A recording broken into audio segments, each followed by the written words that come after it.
Bentuk-bentuk persepsi terhadap lingkungan. Pertama, ruang personal, personal space. Ruang personal adalah batas maya di sekitar diri seseorang yang tidak boleh dilanggar oleh orang lain.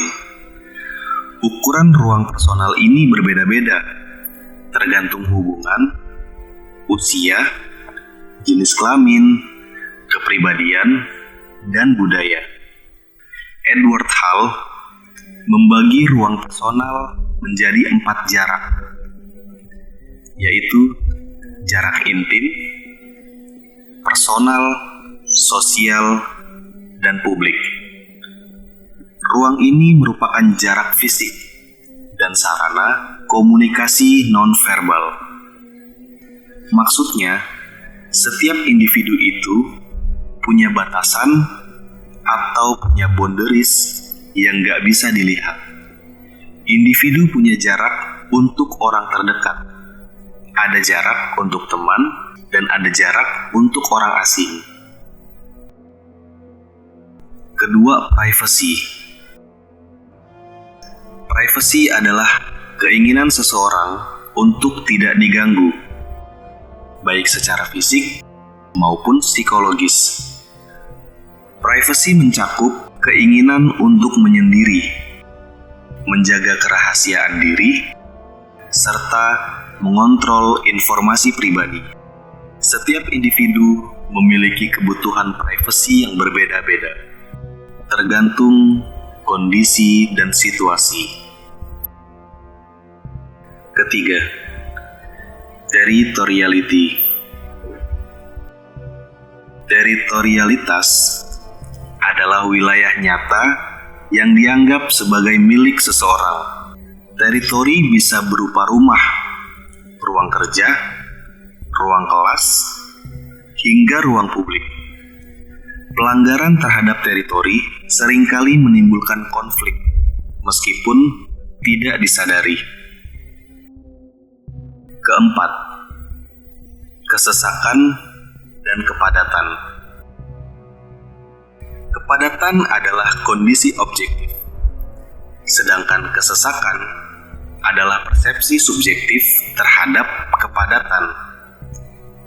Tempat yang padat belum tentu padat terasa sesak.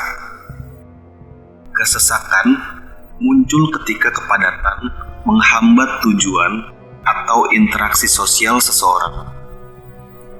Kelima, peta mental. Peta mental adalah gambaran subjektif tentang lingkungan yang tersimpan dalam ingatan. Peta mental membantu kita mengenali tempat, menentukan arah, dan membangun identitas diri. Karena sifatnya subjektif, peta mental setiap orang bisa berbeda meskipun berada di tempat yang sama. Keenam, stres. Ketika rangsangan lingkungan berada di luar ambang toleransi seseorang, maka muncullah stres. Stres adalah beban mental yang mendorong individu untuk melakukan penyesuaian diri atau coping behavior. Dalam memahami keenam bentuk persepsi terhadap lingkungan, sederhananya seperti ini. Dalam psikologi lingkungan, banjir bukan hanya kerusakan fisik. Ia mengganggu ruang personal, privasi, dan teritori manusia. Rumah terendam berarti teritori primer hilang. Pengungsian padat berarti kesesakan meningkat. Ketika ambang toleransi terlampaui, stres pun muncul, dan manusia akan mencari cara bertahan. Selain itu, dari pandangan psikologi lingkungan, perkebunan dan hutan merupakan dua hal yang berbeda sehingga pandangan sama-sama ada pohon yang menghasilkan oksigen itu tidak relevan. Perkebunan akan merubah kontur tanah, struktur, dan lapisan tanah. Jadi ketika membuka perkebunan, tanah yang bergelombang harus diratakan. Aliran sungai akan diubah untuk irigasi.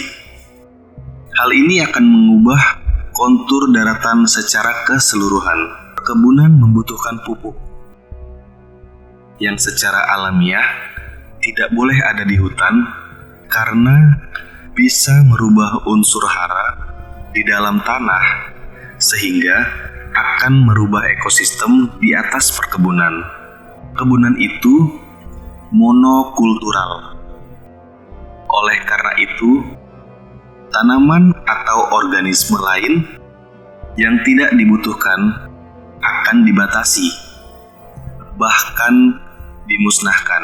Contohnya, tanaman selain sawit akan dianggap sebagai hama, bahkan jika tanaman itu adalah tanaman endemik yang hanya ada di area yang sudah dijadikan perkebunan. Bahkan, hewan-hewan yang langka seperti harimau,